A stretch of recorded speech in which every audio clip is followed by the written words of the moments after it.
Ladies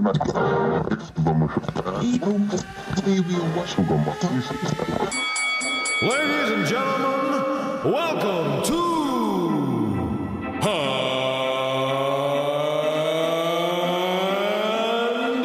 Still Boxing! Welcome, ladies and gentlemen, to End Still Boxing, where hopefully you get all your boxing news from Australia and get to know your fighters and everyone involved in the sport a little bit in more detail, should I say. Today, I am joined in the venue by a former professional boxer, current media sensation, Ted Cofie. Ted, thank you very much for coming and welcome to the venue. Thank you, Guy. Thanks for having me. It's a pleasure to be here. You know what? A lot of people, because you spent a lot of time in the media, and especially a lot of time, say, doing a lot of No Limit shows, commentating, hosting, and a lot of these very important things. And, you know, people may know you through that. However, I think on the flip side, what really gives you a lot of like depth of character and insight is that you were a professional boxer beforehand. Yeah, right? Exactly. Look, I think it's important, especially if you're going to go into a sport where you're kind of strategically analyzing things, you know, or you're, if you like, a specialist, it's good to have been involved in it. Don't get me wrong, there are a lot of people involved in boxing that have never boxed but have just got a great eye for the sport, and that's fantastic. But as an analyst or as a former fighter, you kind of get to see things in the milliseconds and the millimeters that you wouldn't have seen had you not have been in the fight. So, you know, I speak from experience. I'm quite low key, not in my life, but in the media and in things that I do. I'm an old school guy. I don't like to throw myself out there too much, but you know, I believe in the industry. I'm respected. I know what I know. I do what I do, and I try and get on with everyone. So, you know, some of the guys call me Switzerland, but here I am.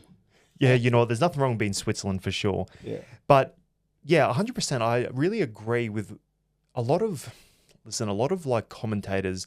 They're good. They've got a good voice. You know, they might be a bit funny, but when it really comes down to the analysis of the sport and that really, I don't know, corporate knowledge, if you will, there's no better replacement from being actually punched in the face. Yeah, exactly. As sad as that sounds. Yeah. And a lot of professional fighters that do go and transition into commentating and the media side, honestly, I reckon, you know, 1 in 5 are actually like really, really good and have that personality. It's like, well, you know exactly what you're talking about, but then it's having that cross section of, I know what I'm talking about and I'm a good talker. And that's what I think you do have. You're a very good talker. That's all right. Thank you very much. Come on here for all the flattery. Indeed, I will. And like, for example, Chris Algieri, I think he's fantastic. And he obviously got like quite a good fighting mind, if you will. Yeah, Chris Algieri is fantastic. And he's an excellent nutritionist as well. Look, boxing's a jungle, in and outside of the ring. Promoters, managers, competitors, it's a jungle. But if you look at the king of the jungle, if you like, the lion manages his prey and looks for the weakest and looks for, you know, imperfections and faults in his prey when he's going to attack. So if a gazelle is limping, or if someone's, you know, if there's a little deficit in your movement, the lion will pick it up and he'll pounce. Boxing's no different. So when you've been a fighter, you start to look for patterns and you look for weaknesses and you look for things that people don't do very, very well. When you pick up on that millisecond or that millimeter, that's where you can get the knockout.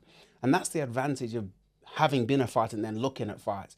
You can often predict, you know, to quite a high degree what's going to happen, because people will keep throwing the left hook, then dropping the hand, or throwing the right hand and turning a certain way. And so this is where the expert analysis allows former fighters, at least coherent former fighters, to go ahead and choose that analysis. So people on the outside can say, wow, he saw that a left hook was coming after the guy dropped his right hand. And that's what I try to do. So I try to be agnostic in my view. I don't try to say, I like that guy, so I'm going to say he's fighting fantastically. If someone you like isn't fighting well, you call it as it is. I mean, this is the sport of boxing, right? Sink or swim, do or die.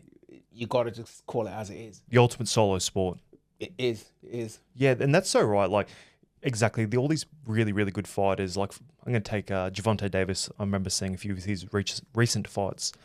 And he was coming in and then, like, I think it was the left hook, actually, you know, kept feigning to the body. And then because the opponent, I forget who it was at the time, he was overreacting to those body shots. It took 2 overreactions in the space of like, a minute. Bang, and the left hook come over the Was it top. his last fight? Frank Martin? I can't remember. Yeah, you're right. Yeah, I mean, Gervonta Davis is a great example. He's a predator, works on extreme speed. He loses a lot of his early rounds because he's trying to figure out an advantage, figure out an angle, trying to see where the mistakes are happening. As soon as you make a mistake, bang, it's over. And he's got lethal power. Lethal speed, timing, and power. But unfortunately, the greatest fighters don't always translate to the greatest trainers or the greatest managers or the greatest anything outside of what they're doing as a predator. So I like that as a predator. Exactly. So this is why, I respect everybody in the sport of boxing. People come to me in the sport of boxing, I put them at 100. Until you remove your intelligence or do the wrong things and go down to 1, 10 or 0, you're at 100 when I meet you. I'm a firm believer that you don't have to have fought to know boxing. Otherwise, let's take basketball. Otherwise, Michael Jordan would be the best trainer in the world. Or, it doesn't happen. There's not necessarily a positive skill transfer. No, people just got the acumen and the mentality to train people, having never competed, but they just have that gift. And so you got to give people the props across the board. Exactly, yeah. And like being a trainer is essentially being a teacher, and 100%. it's those communication skills. So like just off the top of my head, maybe you might have a few trainers that have those good communication skills, and that could transfer to commentating, like Emmanuel Stewart. Yeah. Your good friend Emmanuel Stewart, trained with him. Just FYI, one of my personal favorite trainers, but like he was a great commentator as well. He was, yeah. I mean, he knew the sport. I mean, he was a boxing aficionado. He knew the sport. He studied the sport. He was very good at human psychology, believe it or not. He just knew people, and this was ultimately his advantage. He knew how to manage people. If you look at Vladimir Klitschko, and if you look at Lennox Lewis after he took over their careers, it wasn't so much that he taught them how to be better boxers. He just knew how to mentally adapt them. So the adaptation, emotional adaptation, was so crucial, especially to Vladimir Klitschko, who had a couple of knockout defeats, to actually turn himself around and say, let's create a smart, efficient boxing mind and structure for you to be successful. And he went on to have, 15 defenses or something. It was huge. Well, with that said, and I think this would be actually pretty interesting for people at home to listening and to know this kind of information. And what I find the most interesting is that, like, okay, we have, what everyone shows on the media side, but I really like that the behind the scenes and the one percenters that aren't talked about enough. On Emmanuel Stewart, before I want to get into your career, Sure. is that you look at like his fighters, right? He's like really, really big ones as well. So you've got Lennox Lewis and Vladimir Klitschko, and they fought that really, really long style. And they have similar traits where they would, if someone came on the inside, boom, lean on him. We're not exchanging on the inside. They kept it long. They have that long left hook, and Klitschko was on top for like 10, 15 years or something, a very long time. But he had that very boring style. However, was very, very dominant. Is that something that Emmanuel Stewart had for his heavyweights, or is that full stop his training methodology? Or he saw that, okay, I see Lennox and Vladimir, they're both big, they have those advantages, and we want to implement that style. Like, was that on purpose that happened?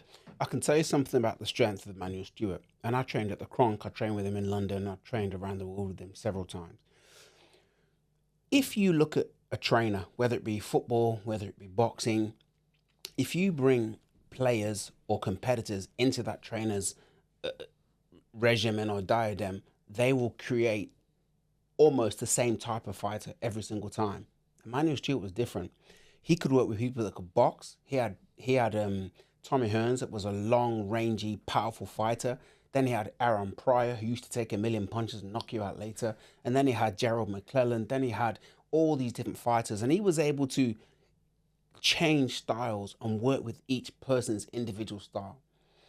And what he did was he would utilize the best attributes of that person to make them successful. Take Vladimir Klitschko. Nobody was 6'7", 250 pounds with extremely long arms back in the day. I mean, that was almost, people were hyping the super heavyweights. Let's make another division because they're too big. So what he did was, if you look at Lamont Brewster versus Vladimir Klitschko, it's actually a very good fight. You know, Vladimir got knocked out in the 5th round. He was aggressive. He was on the front foot. He knocked him down in the 1st round or whatever it was, and it was really aggressive, but he got knocked out.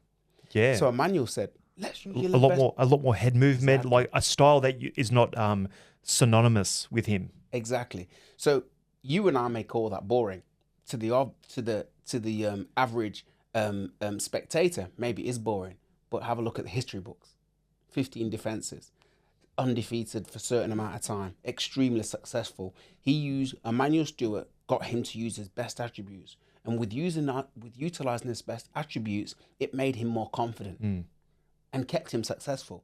Lennox Lewis was no different. People say Lennox Lewis used to fight to standard. If you look at him with Merciless Ray Mercer, it was a life or death fight. Lennox said it was his hardest fight.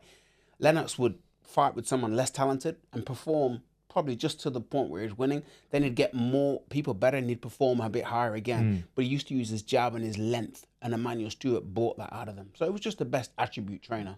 Right, that's really fantastic. Can I just say really quick, I'm a big heavyweight fan, and they're my 2 favorite heavyweights. Oh, really? Yeah, I love Lennox Lewis so much. Yeah. If I ever met him, I'd be a bit like stressed. I'd be like, oh my God, it's Lennox Lewis. If you'll meet him. I'd be so happy. And then Vladimir Klitschko, but also Vitaly. I love those guys as well. Fought very similar. And can I just say, one of my favorite fights is Vitaly Klitschko versus Lennox Lewis. Great fight. What an amazing fight. Great Got stopped fight. with a cut late, and it was just... It's one of those fights where, yes, Vitaly Klitschko lost. However, his stocks went up from it. Big time. Big time. Yeah. Now, back to you. Won't escape these questions. Now, I think I'd like to ask, where did you grow up? Where were you born, grew up? And then initially, like, I want to know how you got into boxing. Like, I'd like to know a bit of that background history of you, just to get a psychological profile for those at home. Sure, no problem. Well, I was actually born in England. I know that some of my records say I was born in Ghana. I'm from Ghanaian parents. I'm 1st generation England. I'm the last of 7 boys. A few of my brothers were born in Ghana, but being the last born, my parents had moved to England. I was actually born in England. I was a runner from 4 years old. I was a sprinter. I was an all England sprinter. I competed for England. And when I was 15, there was a huge teacher strike. There was a big government issue with Maggie Thatcher and Arthur Scargill. People that age will understand what that is or who they were.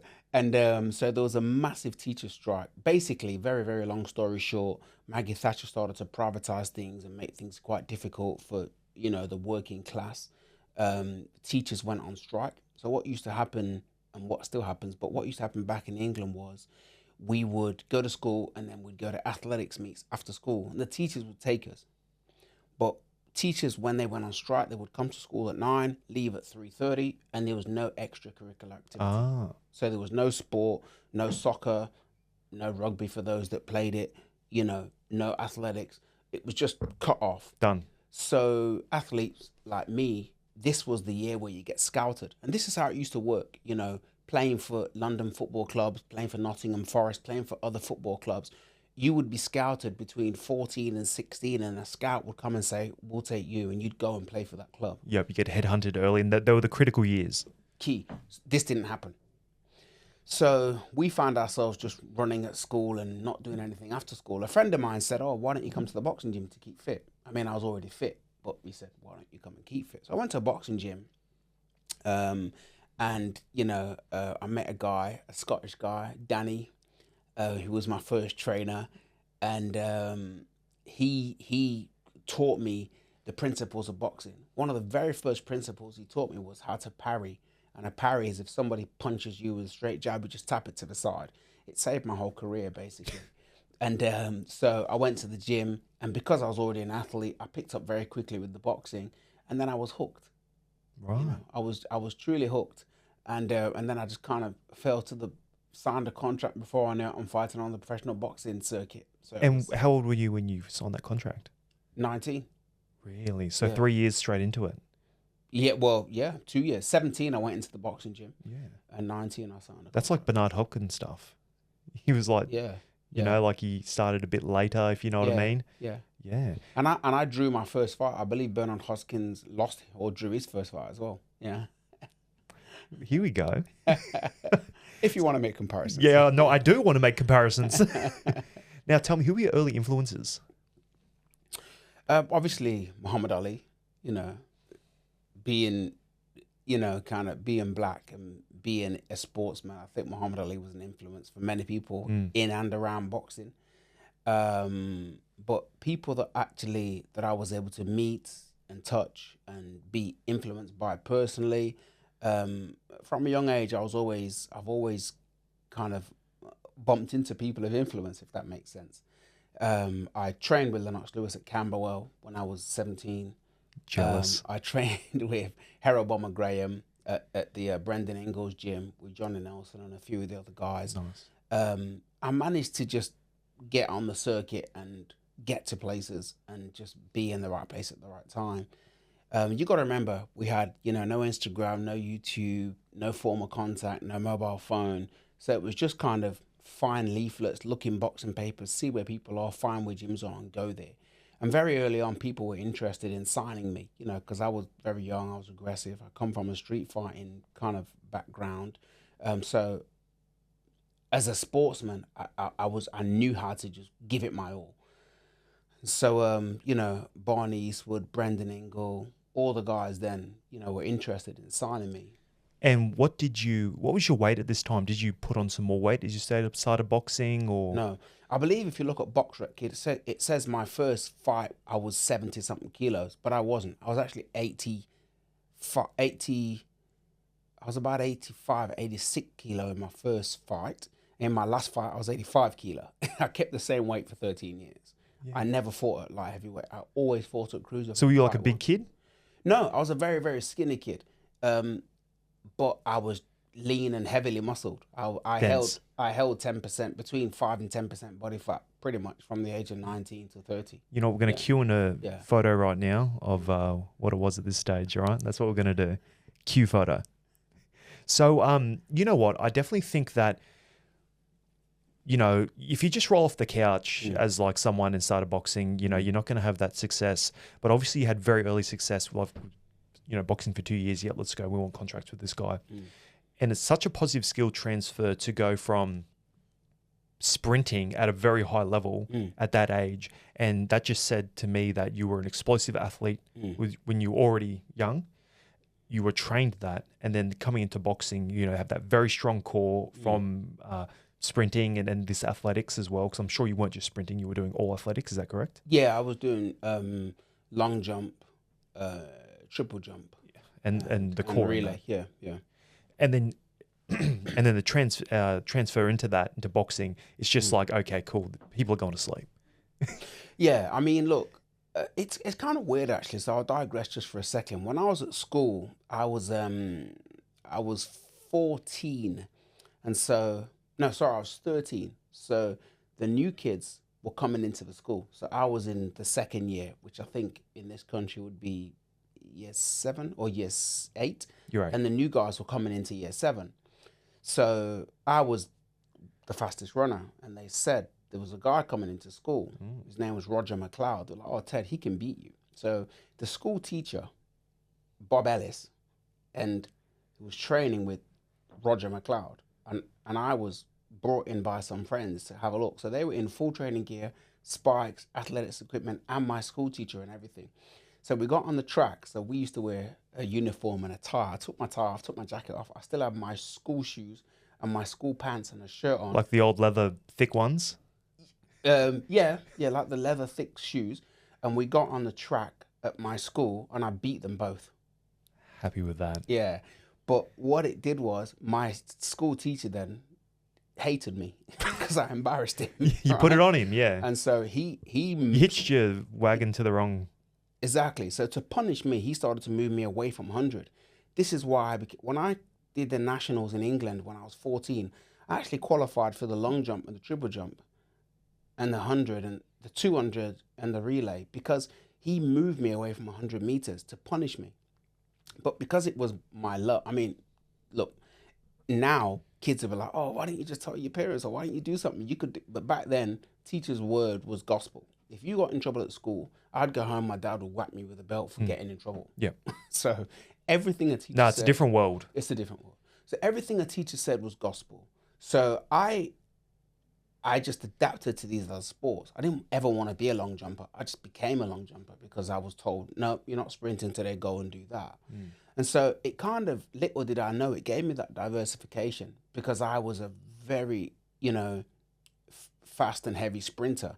So then I only had my I had to increase my aerobic capacity because I was extremely anaerobic, a cheetah can only run for, 10 seconds and that's it. Yeah. And I was kind of no different. Yeah. So it taught me. And then going into boxing, I started to do the long distance running and diversify. And it helped me with the 400 meters and all that type of stuff. Oh, the 400-meter sprints. Yeah. Nothing worse than that. All right, cool. So we've had Muhammad Ali as the main guy at the start there. And we've had Danny, the trainer, the Scottish guy. Yeah. And was he your trainer when you were turned professional, or did you rotate to somebody else at that time? No, I rotated somebody, a guy named Kevin Sheehan back then. And he was my first professional trainer. But Danny was my first kind of amateur trainer. I never really wanted to go amateur. Didn't really interest me. How many amateur fights did you have? I had no amateur fights. I just trained, became good, and wanted to be a pro.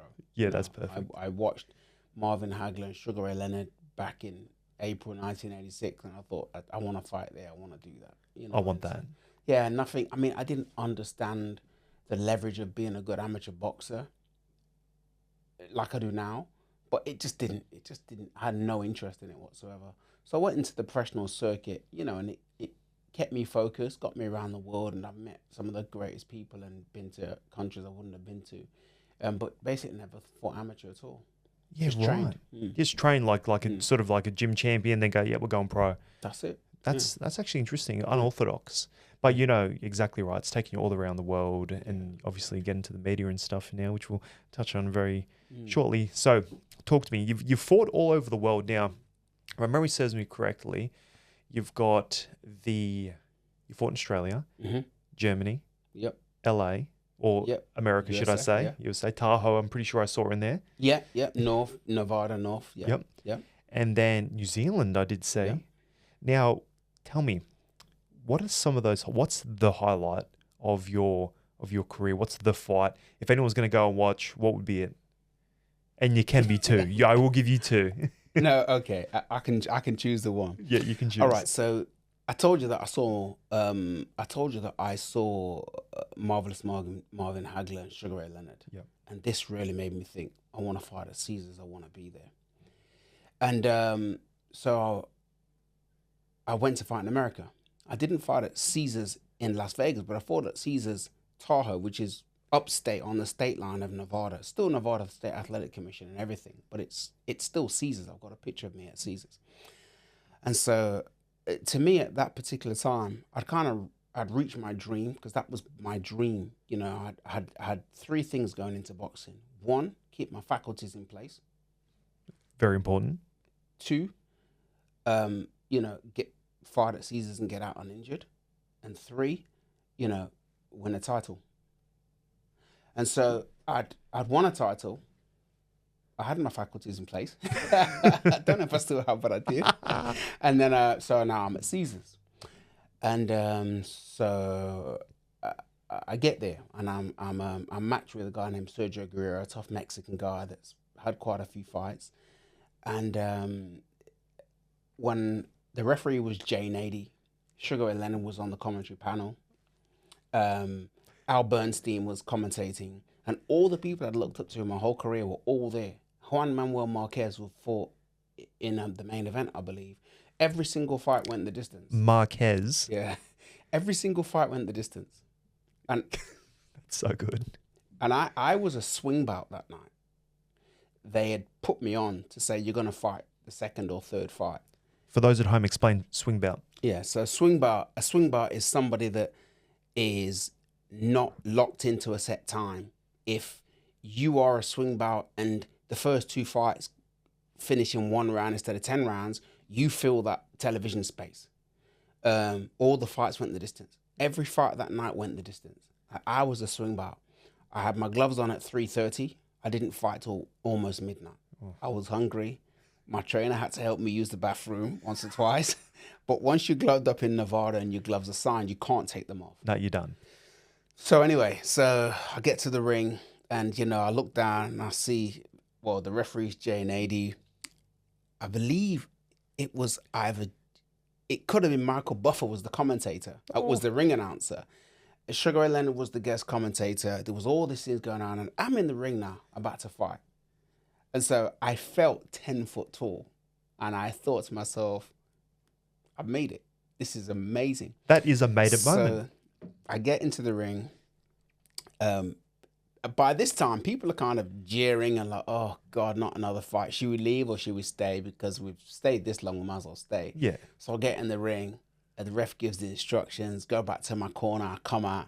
I do a few splits, boom, boom, boom, knock him down. And the crowd goes crazy. First knockdown of the fight, of the whole About evening. time. And then he gets back up and I land like an 8-punch combination and I knock him out. And Clean or TKO? Oh, he was out. He was on the floor. There could have been some resuscitation, but he wasn't well. And so I was on cloud 9. I was amazing. People patted me on the back. They took me out the back. They gave me a USA Channel 9 boxing memorabilia. They gave me some gold gloves. They gave me everything. I saved the show. And then when I got to the airport the next day, when I think I was flying to England, and they were like, so my name is Cofie. It's pronounced Cofie, but people call me Cofie, and especially Americans. Hey, Cofie. So they say, Mr. Cofie, can you come to the front desk, sir? So I go to the front Really desk. good. That's a really good accent, just FYI. I go to the front desk, and he's like, can I get your boarding pass? And they gave me first class ticket. Oh, First class. okay, Ted Cofie. And I said to my trainer, oh, man, I got to sit with my team. And he was like, no, Ted, enjoy it. So really, that really helped me understand, wow, boxing, people come out and are really entertained by this. And it took me years to understand the entertainment value from an external perspective of boxing, but this really was something that just shone the light on everything. Right, it's like an opening of the eyes It scenario. shone the light and helped me realize I've achieved what I wanted to achieve in boxing. I'm healthy, I'm fit, I made a little bit of money. I did everything I wanted to do. I've traveled the world and, I gave myself a goal and an objective and I've ticked every box pretty much. Yeah, like Marquez, who is my favorite Mexican boxer as well. This guy's making me jealous. I'm just a guy with a microphone. This guy's fighting with El Di Martina himself.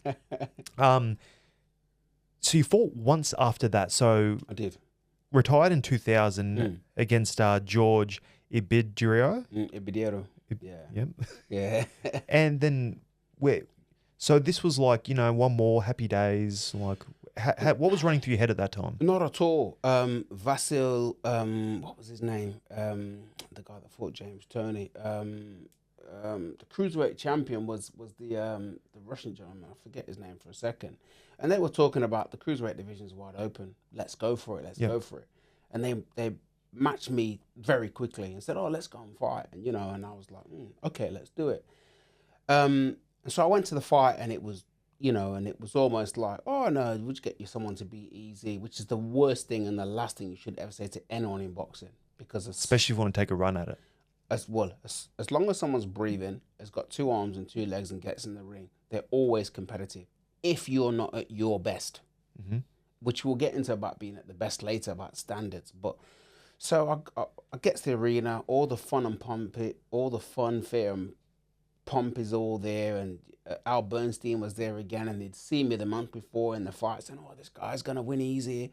And and then it wasn't a great night, and I'll say this out loud. So my trainer at the time, and I hope you don't mind me saying it, but Shadid Saluki was my trainer then. And for 2.5 days before this fight, he was off. And when I say off, I mean off completely. Couldn't pick him. He wouldn't say nothing. It was just so weird. And I'm deeply emotional. I'm Off. a deeply emotional person. This is how I'm heavily managed by my emotions, you know, and all of the essence around, you know, I'm not really affected by what people say. I'm not affected by physical pain, but I'm affected by my emotional makeup. It's very, very strong to me. So I could feel that internally that he was off. So we get to the arena. He comes to the arena. His aura, his zen was just. You're picking up something's not was quite off. right, and it's throwing you off a little bit. If it was today, I would have just walked away. Yep. But obviously, back then in the old days, even if you're injured or you're hurt, you kind of don't walk away from a fight because it's kind of like, oh, you got to just go through it because the promoter spent money and you're here. Yep. You know, now it's completely different. People are almost praised for pulling out of fights. Not when I was fighting. You were punished if you pulled out of fights. So I knew something was off. So anyway, everything went wrong. And the music, because I fought that night when Layla Ali fought. So part of it was good, part of it was bad. So the music was cute, it was wrong, it wasn't my music. It was some really heavy metal, techno, weird something. I don't know. It was all off. So Do you remember your intro song? I don't remember. Okay. And thank God that God's never put it in my ears again. Because What was the one that you requested though? I think the one I was requested, it was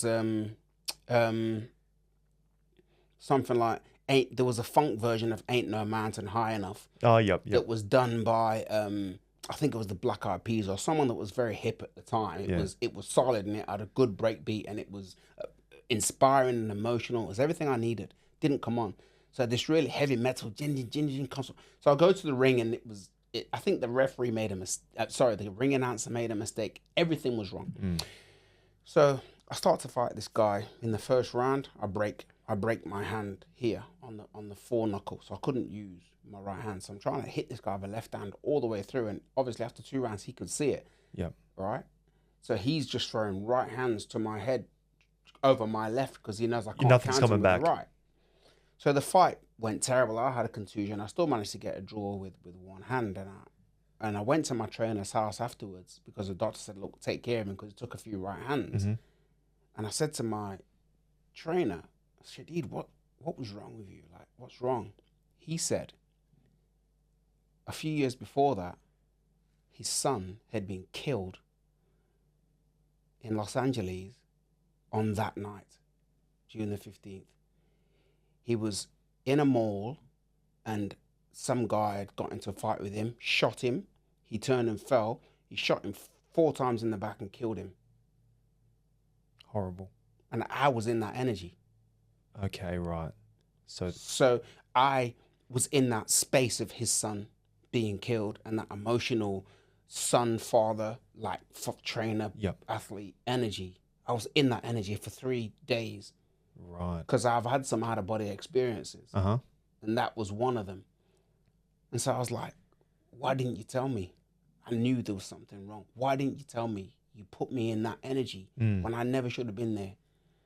And he's like, look, son, I'm really sorry. I didn't want to say nothing. I knew you wanted to fight. I said, but it's the night your son died. It's not even the day before, the day after.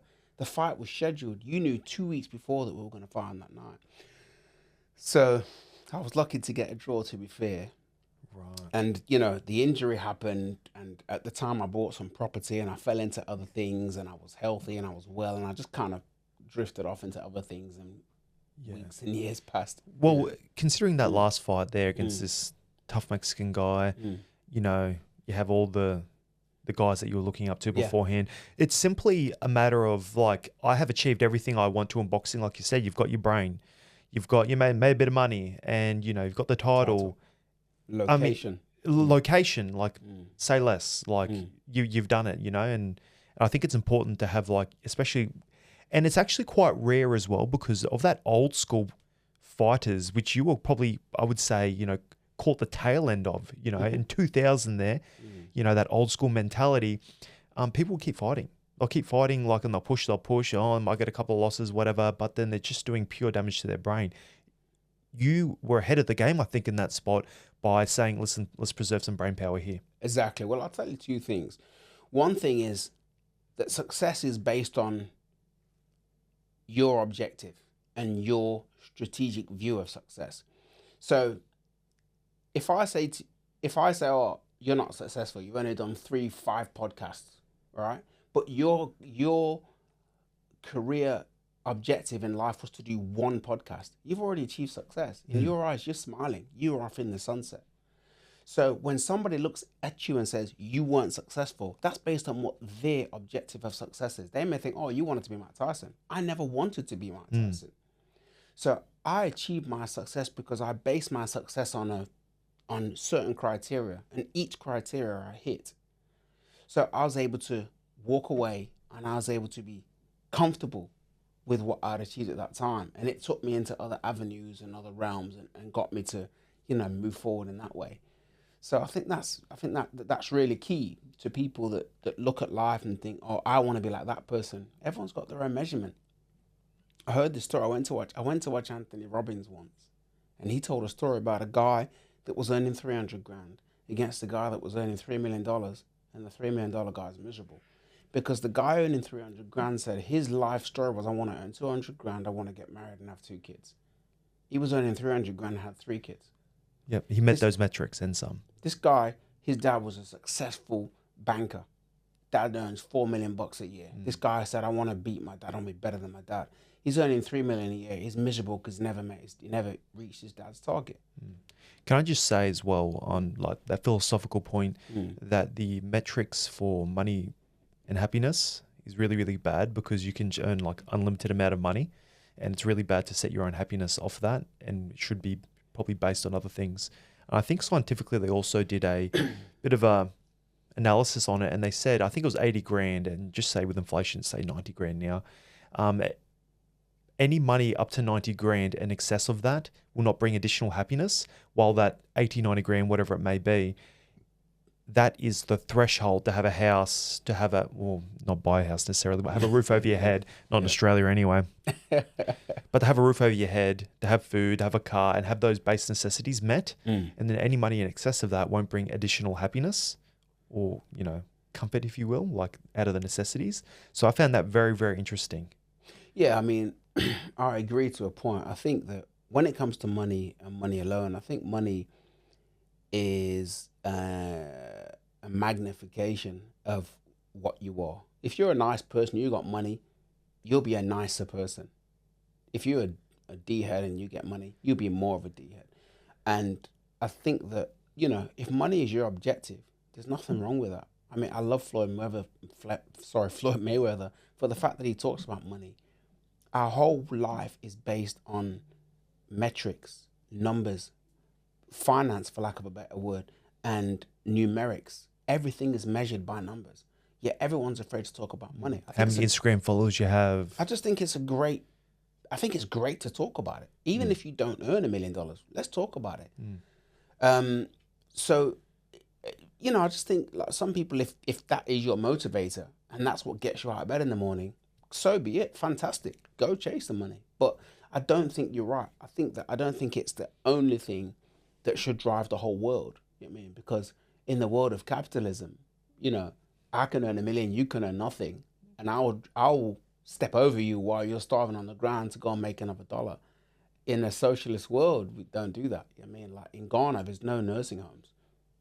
People manage your family and old people till they pass away in your home, and then they'll bury them. Within the family structure. Within the family structure. Yeah. Everyone is looking after everyone. There's no like, I'm going to be rich and you're going to be poor. If you make money, you help the family. And now, Ghana isn't a communist or socialist state necessarily. It's democratic, capitalist. Yeah. But it's a cultural thing that does that. It's culture. Yeah. I mean, don't get me wrong. Some people make money and then turn into the ultimate capitalist. But generally, it's a socialist family unit that drives people to, spread the wealth and the food and everything. The love and the care. Exactly. I like that. Yeah. Yeah, perfect. So, all right. I'm just doing a bit of tracking mentally here. Sure. So, half of your brothers, or approximately, were born in Ghana. Yep. You went to Nottingham, is that correct? Yep. Yep, Nottingham. And then you've trained there, and you started jumping around the world when you went professional boxer at 19 years old. Mm-hmm. All right, we're jumping around, and then obviously we fought in Caesars and Yeah. Nevada, and a lot of these other places. Now, where in the equation here is when you came to Australia? I got a fight out here. One of my brothers had also moved out here. So I came and fought out here. Nobody knew what Australia was then, really, especially a black person, because you just thought it was just as synonymous with Aborigines and stuff that happened with Captain Cook. So no one understood it. And I think Australia really didn't come onto the map until it was awarded the Olympics, and people would come here and train. Great climate. Game changer. It was just amazing. And and I would tell people about it, Australia, and they were like, wow. The only question I would get was, oh, do Aborigines walk around the street? Are they, people don't understand, like, are the kangaroos at the park, Yeah. Sometimes. Yeah. But I think it's just Australia. It's just this amazing hidden gem, and I grew up, in England really my whole life. And I had my seasonal hay fever and flu and cold and runny nose the whole year. And then I come to Australia where it's just warm, and you literally go to the gym, you don't even have to warm up. And I was like, not so much the people, not so much the environment, but I just fell in love with kind of the opportunity. It was kind of like a greenfield opportunity for me anyway. And so I was never going to stay here, but a manager that lived in that lived in Australia from New Zealand, said, look, he saw me fight and wanted to sign me. And really it went from there. Right. I would never intended to stay in Australia. It just turned into what it turned into. Yeah, right. That's interesting, because it was like an accident almost that you were here. 100%. Yeah. Yeah, right. Because I did grow up in Wollongong. Yeah. And I was going through and doing some research on your boxing career earlier. I did see you fought in Dapto. I did. Yeah, I did. yeah, like one of the earlier ones, you know what I mean? Yeah. And I'm like, really? There we go. Like connectivity. So absolutely. Just so we're tracking, and I'll be stretching it, I have connection to Ted. Ted has connection to Lennox Lewis, so I know Lennox Lewis. It's done. Done. Yeah, that's definitely not how official. It works. That's official. But it's official. You've heard it here today, folks. Cool. All right. So we've done that, and then from there you've jumped overseas and stuff like that as well. Yeah. And you had some fights in Germany. Yes. I went to live in America through a friend of mine, Zuma Nelson. He put me in touch with his agent in America, who says basically come over to America. When I was in America, I met another agent who was sending sparring partners and fighters to Germany. And he said, oh, Ted, do you want to go? I think at the time, Darius Mikuchevsky was training for the Virgil Hill fight, or maybe the one just before. And I went to Germany. And, and I think the Germans liked me because a lot of the American and foreign sparring partners that would go there would go and enjoy the activities of Germany. Germany's a place of great activities when you're a young black man and you're going into that Hamburg open environment. But I was an athlete. Dialed in. I ran with the guys. I trained. I did everything that all the athletes did. So eventually we're like, wow, let this guy fight with us. And I was actually in Hamburg when Vladimir Klitschko and Vitaly Klitschko was signed to Universal Box Promotion. I was there. And I remember when Vladimir pulled up, and Vladimir and I became quite close because he wanted to learn English, and he would talk to me, and we'd drive around Hamburg together. And I took my wife there actually to Hamburg. She's German, but I went from Berlin to Hamburg, showed her all around. And when I went into Foot Locker, the guy that was there when I used to go with Vladimir all the time was still there, Persian. And he's like, Ted, oh, nice to see you. Where's Vladimir? Yeah. Because, Did you ever jump in the ring with him? Yeah, we just moved around a bit. And actually, I did a bit of sparring with Vitaly Klitschko when he fought Herbie Hyde. Can you give us a little bit of insight on that? Or they were just doing some promos, and I was there, and Herbie Hyde was a cruiserweight and quite a slim guy, like I was at that weight at the time. So all the promos, if you watch back and catch Vitaly Klitschko promos in Germany. That Yeah. was me doing that with him. Yeah, right. You know, for the Herbie Hyde fight. Yeah, like open ring kind of things, moving around. Yeah, moving around at the gym and going to the press conferences and doing that stuff. Did he actually throw a real one at you? I'd like to say yeah. Yeah. Was it like fuck? It just bounced off the chin. You know. Oh, that's come on, Vitali. You're weight division above. No, he was. I mean, they were monsters back then. There were no guys. I mean, now everyone's eating, the hormone food, so everyone's big now. But back in the day, everyone was trim, man. They'd be eating real food. There was none of this 6'7" guy. Everyone's 6'7" now.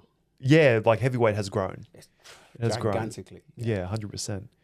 All right, sorry. Back on track. No problem. I'm just like, oh, tell me about that. I want to hear about that. I've got plenty of stories, but I'll try and limit it to a structured time. Yeah. All right, cool. All right, so we've done that, and then you've had a couple of fights in Germany. You've been jumping around, meeting all the guys. You're a known quantity now. Absolutely. That's interesting. So we've quit. We've achieved everything we want. To quit is not the word I wanted to use here. We've achieved everything we wanted to in boxing, and we've moved on and came back to Australia. Went to England actually. England? Yeah, I spent 4 years back in England, and then came to Australia. Then came back. Yeah. And then how did you transition? Because like I said, a lot of people may recognize you from the No Limit main event cards. How did you transition to media like that? Well, before I transitioned into media, I transitioned into business. I'm the last of 7 boys to an African immigrant family. Being the last boy, parents said you have to be a doctor. So I always wanted to do something educational, or with academia. So it was always kind of front of mind. So, I got my MBA, I went into business. Master of Business Administration for those at home. Yeah. Just in case. Yes, and I was watching a boxing match one night, and the fight was good, but the commentary was bad.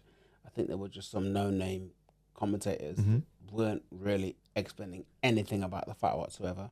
So I contacted a friend who knew someone at Foxtel, and I went in there to see them, and they said, "Yeah, we know you. Can you come in for a coffee?" I went in there, commentated on a fight with no commentary, and they were like, basically, welcome to the team.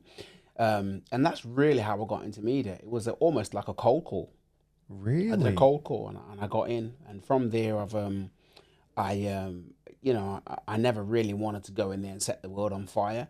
I just thought that I can be a part of this, and I can give expert analysis, which is what I've always done. And so I've kept myself, quite low key for someone that's been in the media for so many years. Everyone knows me, but I'm not the kind of guy that screams and shouts about it. Yeah.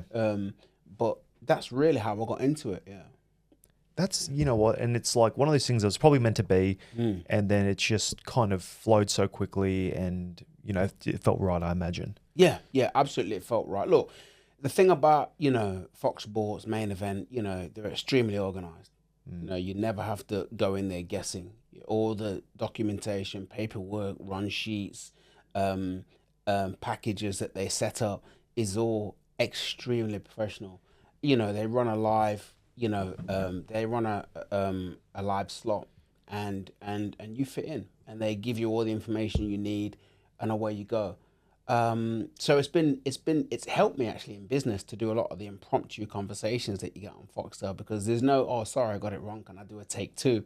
It's just sink or swim, do or die. If you get it wrong too bad, you got to just keep going and work through it. Yeah. And probably got it wrong a couple of times, but you learn how to kind of manipulate it and make it look right, and then you just carry on talking. It's very, very good for impromptu speaking. And 100%, you have made one mistake today, and you're got the silver tongue, I have no doubt. So tell me about the business side of the house, if you want to touch on that. So you're doing this, but also working, like got the MBA, and if I'm not mistaken, you have your own business. I do have my own business. Yeah. Look, what can't you do? I always wanted to get into business, to be fair. I always wanted my own business. But I just, there are parts of a business that is missing.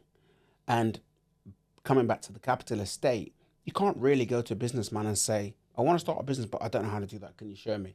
People will ignore you, laugh at you. They won't give you information. It's strange, but it's just true.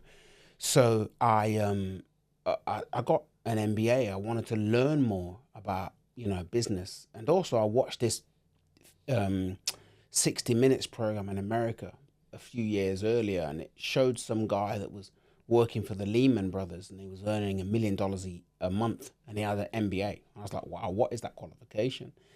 So first of all, I wanted it for the letters behind my name. But as I... Post-nominals. Exactly. But as I actually went into the qualification and understood, operations process management, strategic management, human resources management, finance, marketing, I understood that there were elements of business that was very specific that you couldn't just learn by accident. You needed to be taught this, shown this, or delivered this. And so it really helped me create the comfort around, starting my own business and be able to leverage business end to end. And that theoretical base as well. Exactly. That's always very important. It is. And also I do have a MBA as well. Oh, congratulations. Teamwork makes the Teamwork dream makes work. the dream work. Hey, there it is. All right. So now one thing I also would like to touch on, and which is very interesting. Now, I'm led to believe that you were there when they crowned the undisputed heavyweight champion of the world with Oleksandr Usyk and Tyson Fury. Absolutely. You were there working in Riyadh. What an amazing night. It was like, it's basically a Super Bowl of boxing at the moment, right? That one in particular, but the Saudis and His Excellency Turkey Al-Sheikh. Yeah, Turkey Al-Sheikh, yeah. Al-Sheikh is putting on like the best shows right now, like hands down. Like he's getting the best matchups. Is there any background that you can tell us, like behind the scenes, like how was it? Well, it was amazing. I mean, look, it was amazing. I was there. I was ringside. I was all access. Turkey Al-Sheikh is smart, but basically he's tapped into the capitalist world, money, and the capitalist. It is prize fighting. The capitalist advantage is all based around revenue, and this is what's brought all the pieces together. I mean, don't hate the player, hate the game, right? That's I mean, he's got the resource to create the success in the world that brings him so much enjoyment.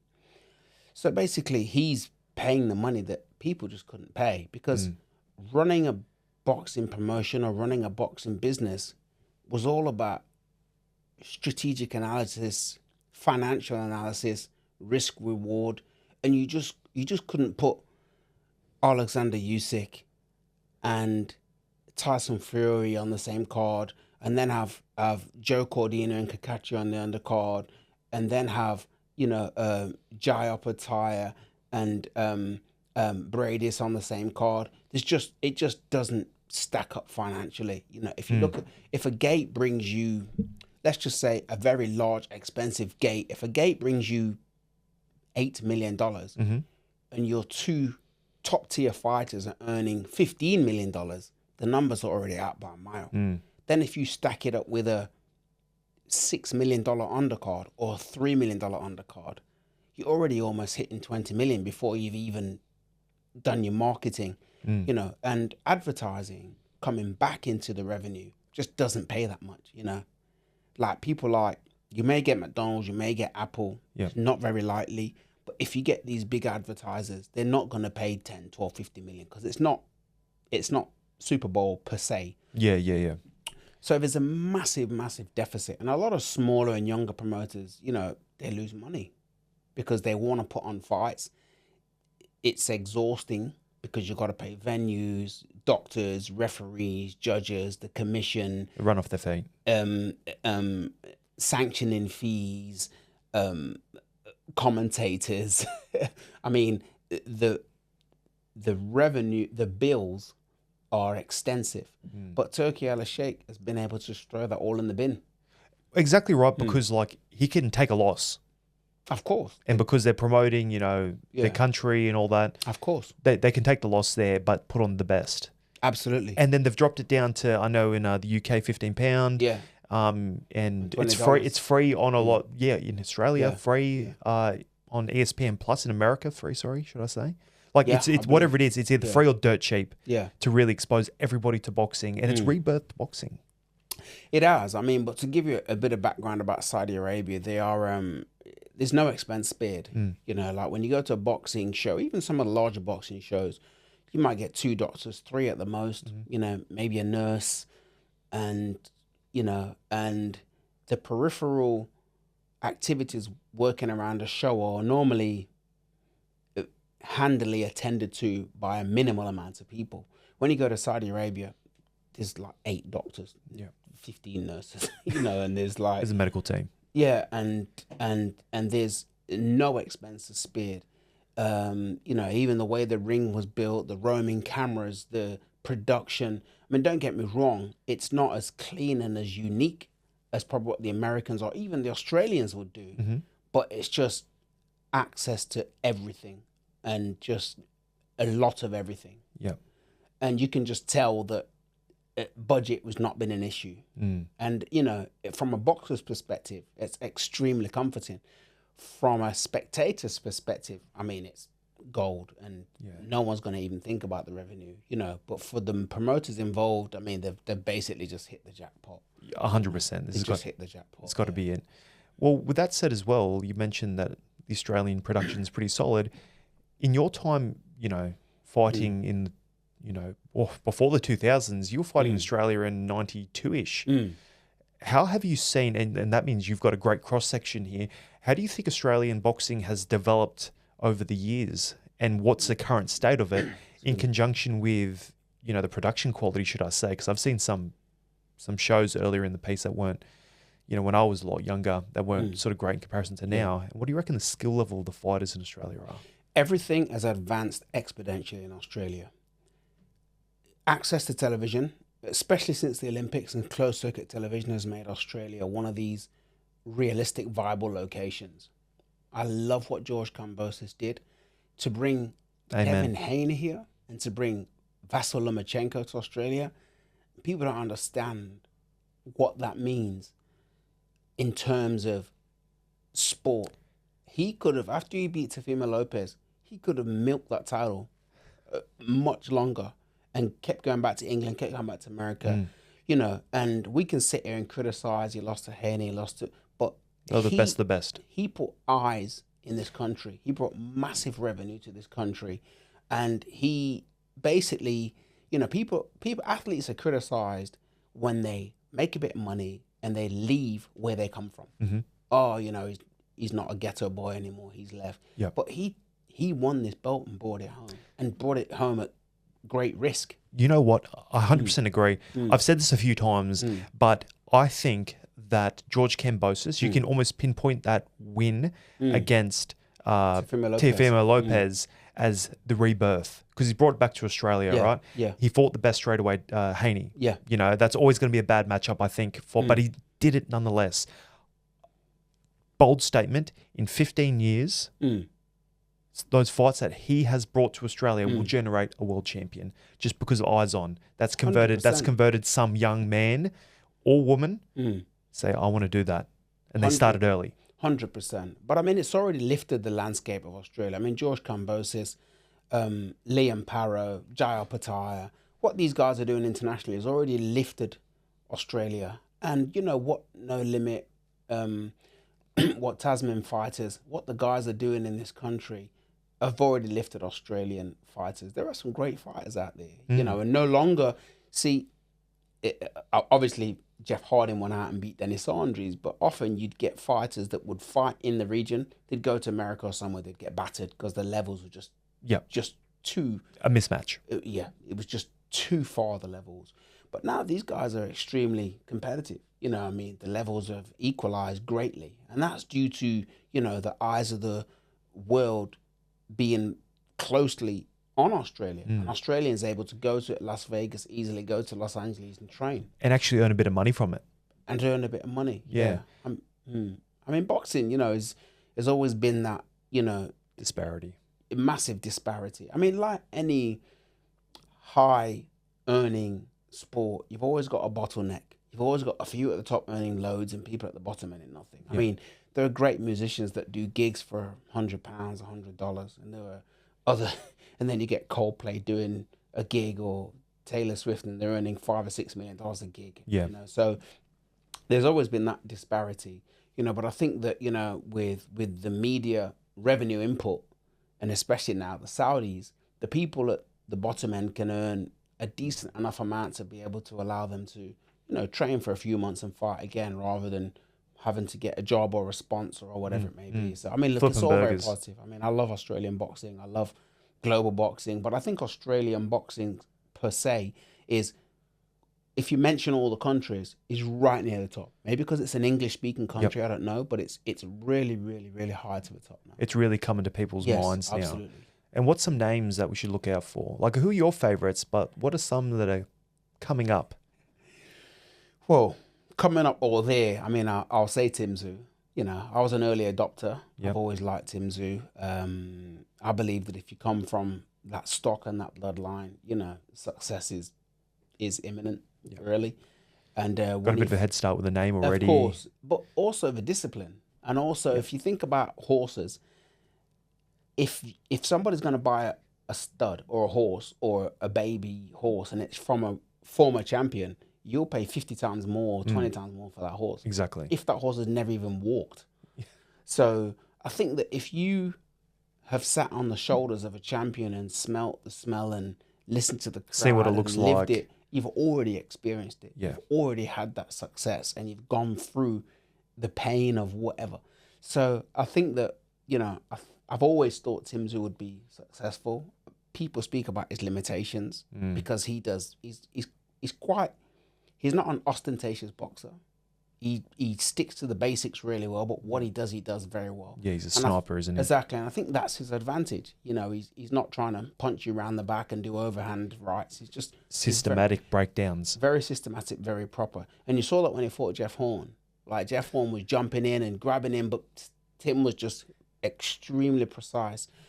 And so I liked him. I actually like Nikita's as well. He's a bit raw, and He is, but apparently he was more of the vaunted prospect in the amateurs. That's what I've heard. Yes. But I mean, I heard he did great in the amateurs too. But as a pro, I think he's really kind of ignited the public in a way. Yeah, I like it's very Liam Parrow. I met him in Hawaii. I was in Hawaii with my family when he was coming from Vegas to Sydney. Yeah. I was flying from Hawaii to Sydney. Yeah. And I saw him in the lounge. I was with my two younger daughters. You mean the business lounge?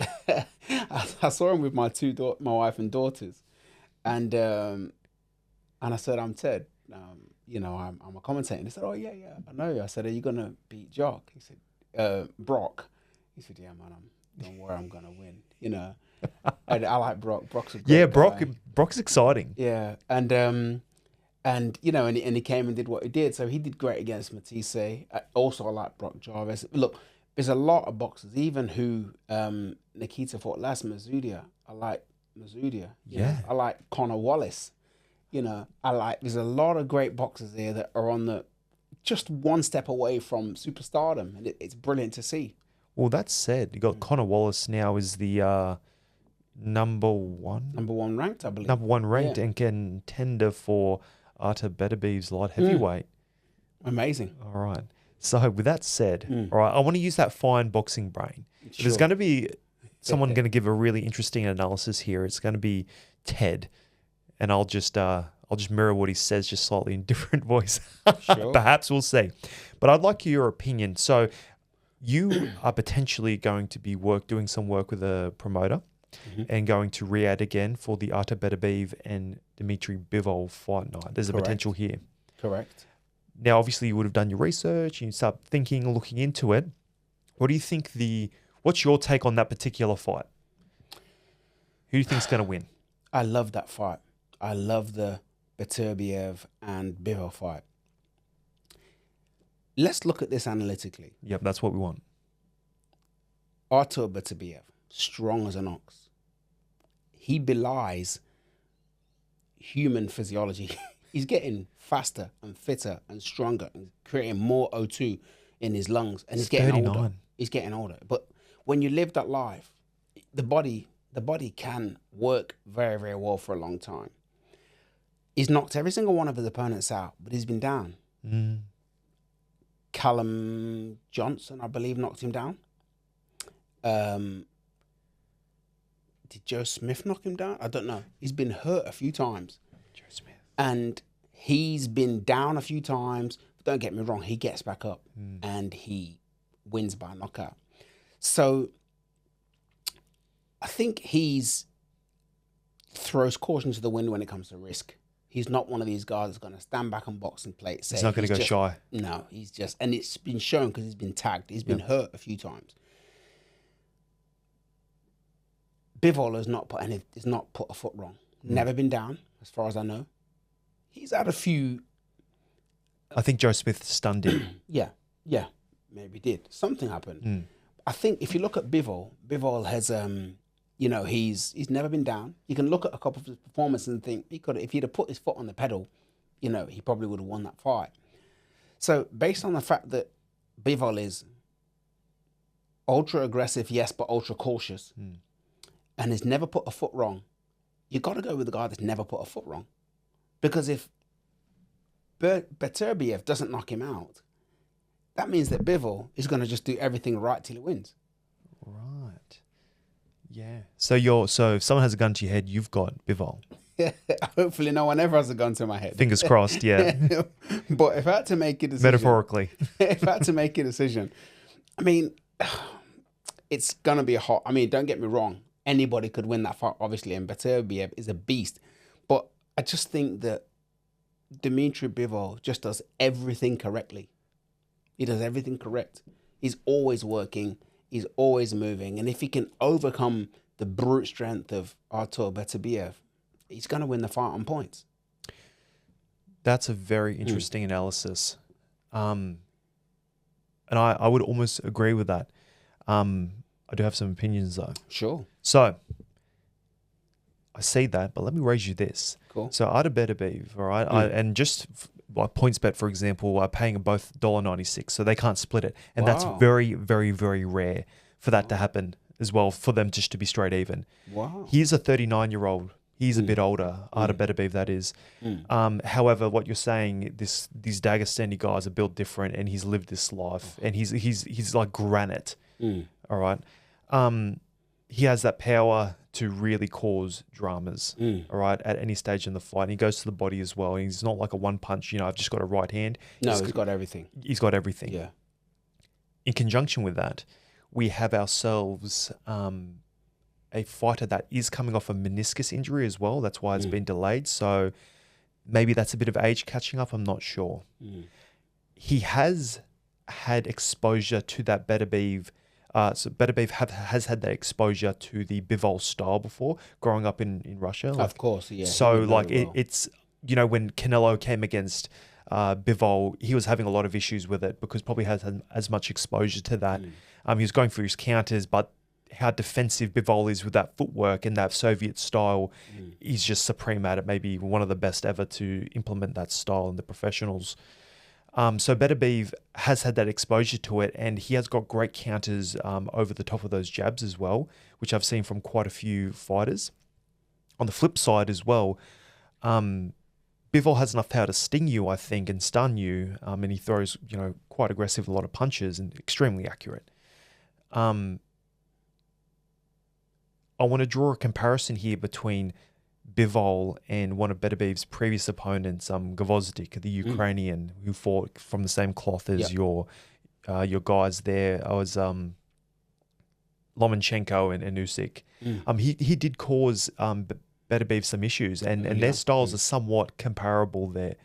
I think he gassed a little bit, and maybe something wasn't quite right in the training regime or whatever happened, but he ended up getting tagged and stopped. However, I think he was ahead on cards as well, and that was, again, a younger Beterbiev as well. So it's going to be interesting how that pans out. And I'm probably not too worried about a knockout from Bivol because his last fight was a 2-week rope in, and he got essentially, what would I say, like 2 weeks notice to go in some Zinedad or something. Yeah. And then 6 fights before that were unanimous decisions. What do you reckon of that?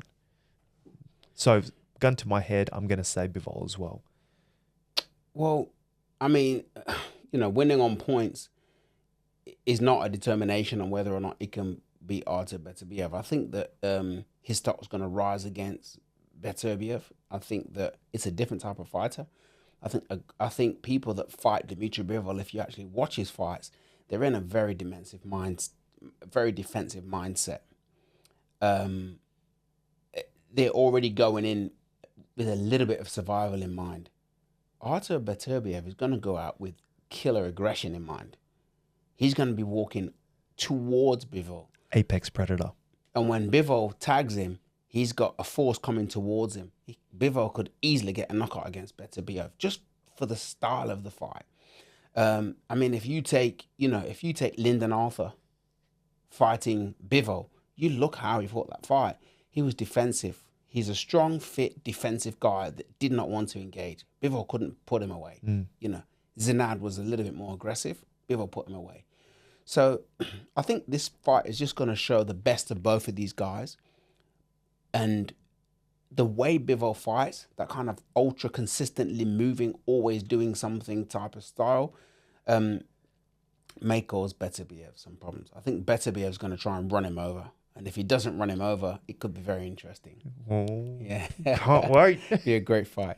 All right, one last one as well. Sure. And now this is very important for our Australian viewers here because this is a man that I do not think gets enough credit for being a champion of the world. We have Jai Opetaia versus Jack Massey. Or Massey. One of the two. Massey, all right, perfect. Yeah. On the same card here in Riyadh in approaching October 12, I believe. Yes. Now, this is very interesting because Jack Massey was fighting at heavyweight not that long ago and fought Joseph Parker and lost. Yeah. Now, this is very, very interesting. What's your initial take on this fight, of this sensation Jai Opetaia? Well, we've since heard that the unification fight in the cruiserweight division is done between Zurdo Ramirez and Chris Billum-Smith. We all know that Jai wanted the unification. I mean, he called it out on DAZN. He said, I want to fight one of the champions. The issue here is that when you judge an athlete and a boxer, you always judge them on their potential best performance and the best that they can do. This is why I'm often been asked to be a trainer. I don't want it because it's like having another child, but I would be very steadfast in always letting my fighters fight 100% or as close to 100% as you can. I've fought with a broken finger. I mean, fighters have fought with broken toes. You've had problems with your back. You just go for it. And you can't... David Haye, broken toe. You cannot reverse how people view you. You can say, oh, I had a broken finger, but I don't care. You fought. You look terrible. So we look at Jai and think he's going to roll over Jack Massey. But it could be a potential banana skin. Not a banana skin as a loss, but banana skin as a performance where you think, is Jai going to be motivated to the point where he's fighting a unification, which is what he wants and probably should have. And if the best Jack Massey comes, he's a tough guy that hangs in there, cruiserweight, that might spoil him, hold him, make him look bad, like Joe Parker. He hung in there. Then Jai may, I believe he'll win, but will he get the spectacular first round knockout like Zorro? I don't know. Hopefully he doesn't take his eye off the ball and he treats him like a proper threat. And then I think we'll get the best of Jai Opetaia. To my understanding, Jai's been training very hard for this particular fight, looking in great shape. Yeah. I think his mentality, in what I've heard, I have not met the man personally, but a few people around that area, is that he's very, very humble. He's not really about the money. Like when I say that, he's not like, flashy, Yeah. He's all about his craft. And it's like, well, sweet, I'm okay. My family's okay for the most part. We're not going on the streets, but I don't want to stop until my auntie's okay, and then some of my cousins. Exactly. Like a family man like that. Exactly. Jai's a great guy. He's a family man. His dad's a great guy.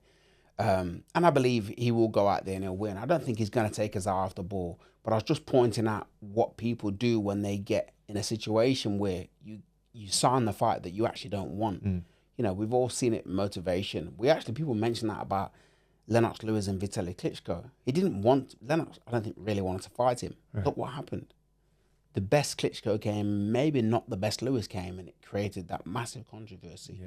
I think I'd like to see Jai get through it, win any means necessary, not particularly a first or second round crazy knockout, win and get into the unifications. Because when people have a different mindset about the contest that they're aiming for, it changes your whole performance. I mean, like our computers, our CPUs are amazing things. If you're not thinking a certain way, it can change your whole molecular structure. You know, so yes, I'm 99.9% confident Jai's going to go out there and do it, but I hope he just I hope he puts the breeder's face back on this guy and says, I'm fighting this guy, and he gets him out of there. And with that said as well, everyone that said, Breedis, if you couldn't get out an old Breedis, his last fight, I think you're not giving enough credit to Breedis. He's an older veteran, skills, he's got a chin on him, he's got like all the 1%ers that you need as a professional. And if they think that you don't know boxing enough as well, if you think that Jai didn't do a good job there. Well, let me really identify this term old. When you talk about somebody like Breedis didn't just come off the couch and train for Jai Opetaia. He wasn't a 37-year-old that, was eating breadsticks and just got in the ring. Like, this guy is a chiseled, seasoned champion. He gave Oleksandr Usyk probably the toughest fight Oleksandr Usyk's had before Derek Chisora. Probably the toughest fight he's had as a cruiserweight. He's fought and beat everyone. He knocked out Glowacki when Glowacki seemed unbeatable. And he's very, very good. And on top of that, he had 2 years to sit there and study Jai Opetaia. Every move he made, every step he took, every hook, every punch, everything he did, that was his pure fascination. So when he got back in the ring, I believe that Mario Speredic was 100% focused and ready for that fight. He did everything he could have done at 100%, and Jai still beat him. So it says a lot about Jai Opetaia. It was an extremely, extremely tough fight, and Jai did well to not listen to the hype and say, "Oh, you're going to beat him. You beat him before. He's been off 2 years. You'll beat him again easy." He did well to train hard and get through it because he needed every ounce of his training in the end. He was gassed at the end.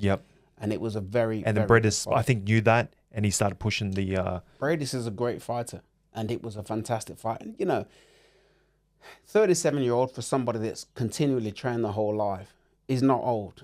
No, that's right. It's not old. I mean, to a 23-year-old athlete, you say, the recovery is a little bit slower. But these guys are still seasoned athletes. No, 100%. Yeah. And then it's like very much one of those, the skill, how well your body's going. Once, like, okay, I've got this set of skills now, and then it kind of meets the age. Where your body is like obviously not running as well. You're carrying some injuries previously. And it may have met a bit later for him as well in that spot. Well, that's the key point. If you're 35 years old and you've got a bunch of injuries, you've been fighting every 6 months for the past 10 years, a 2-year break will actually do you good. Because you took a few breaks as well. Yeah, you can. Well, the breaks is in my particular example. The breaks was for recovery. I mean, I allowed my body to recover naturally, and I allowed my body to recover in full. So I learned quite a lot about human psychology and obviously sports science when I was younger. We didn't know it was sports science, but it was sports science. I learned about the regeneration of brain cells. I was taking ginkgo biloba when I was 17 years old. My friends thought I was crazy, but here I am. MBA as well. MBA later on. I was able to use my brain in my 40s. That's proof that the brain is still working. Goal achieved. Exactly. There's a state of the body that's called homeostasis, and that's your body's steady state. So, for example, if you break your arm, your homeostasis may not come back to reality for 6 months. That means your arm won't be as it was. You need 6 months to recover. But if you break your arm and you get offered $1 million fight and you fight 3 months later, your body's homeostasis changes because it's now, now I'm training and doing everything. So your arm at 2 months instead of 6 months becomes your new homeostasis. Your new normal. Your new normal. So your slightly underdeveloped arm with different skeletal mass, different muscular development now becomes your normal. and you then train on that, and you then don't give yourself time to recover again, and you get a new normal. And this is what happens in people's brains when they get concussions and they don't allow their brain to recover correctly. They compete again, and then their normal changes, and suddenly you got slurred speech and dementia and all these types of things. So for me, I was lucky enough to be educated about this at a very young age, right? About, you know, how you got to let your body recover till its full state before you go back and compete, because this is what happens to your body when you don't. And this is what the GATs were for. I broke my fingers and my hands, and I let them recover normally. I tore some tendons. I busted my right bicep. I'd done a few things, and I allowed my body to go back to its proper full state by taking vitamins and, you know, and branched chain amino acids and protein, and allow myself body back to get to its normal state. No artificial enhancers. Never took anything in my life. That's perfect. Never took anything. In fact, I'll tell you one quick story. I was in America, and I was training, and I took some. You might know this story, but I'm going to say it. No. I don't know this story. Keep going. Okay. So I took some iron supplements, and I was training for my fight at, I think it was for the fight I was going to fight in at Caesars. I was training for that fight. So I was 30 years old. I was as fit as a fiddle. Ridiculously fit. I mean, I was doing 12 400-meter runs with a 60-second break, and I was doing between 55 and 60 seconds, 400 with the 56-second break. I was doing 12 of them. Yeah, and I was, after that, I was still training and doing more sprints. So my cardiovascular level, my resting heart rate was supreme. Yeah, my resting heart rate was 38 beats a minute. I was 38. Yeah. Well, tell them the average. A normal human being. 60, 65. Yeah. Yeah. So I was. Depends how fat you are, really.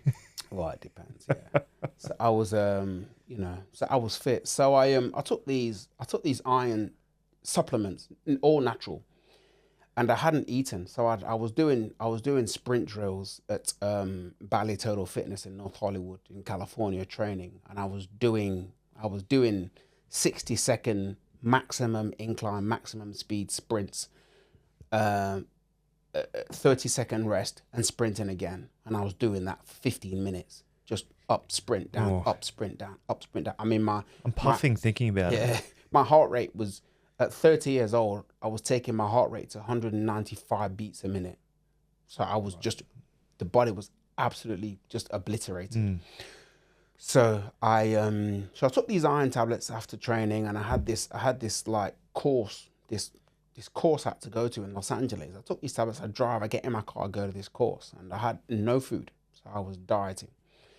And I get to this place, and I didn't know that iron supplements are vasoconstrictors, so they constrict your veins. So the arteries take blood from the heart, and the veins take blood back to the heart. When your veins are constricted, it's very detrimental to the body. It means you can't get blood back.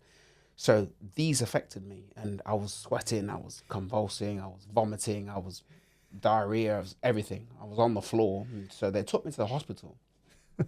And I won't say the doctor's name because it's important, but he said to me, what steroids are you using to get in this shape? Straight away assumed. Straight away. Yeah. What steroids are you using? Because you're in good shape for this fight. Phenomenal. And he's like, I said, look, I'm not on steroids. I've never taken steroids. And he said, look, I don't give a damn what you're on. I just need to know what you're taking so I can treat. I said, no, I'm not on steroids. And he put his book down, and he's like, you're really not on steroids? I said, no, I'm not. This is all natural. He said, look, I can't believe it. I've been a doctor.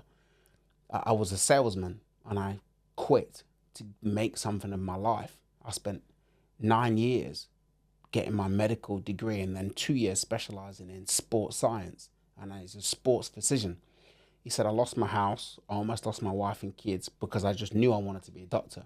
But for the last 7 years I've been a doctor, I've not gone one day without somebody calling me for steroids, and 90% of them are boxers. Right. Yeah. So this is what, in the 2000s in This guy predicted to me in 1999 or 2000, he predicted to me that the steroid epidemic that was going to happen in sport. Yeah. He said to me, I know elite cyclists that are all doing steroids. I know swimmers, I know boxers, I know athletes, I know he listed it all.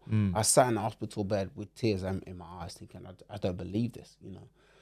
So for me, it was always important to just, you know, I didn't know enough about steroids to take steroids, to be fair, but it was just important to me to keep my brain intact and to come back to normal as much as possible. And that was really my motivation, why there was gaps.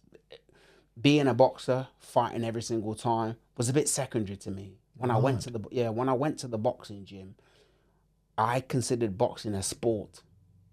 I wasn't taken there because I would punch somebody in prison or I'd done something weird like most fighters do.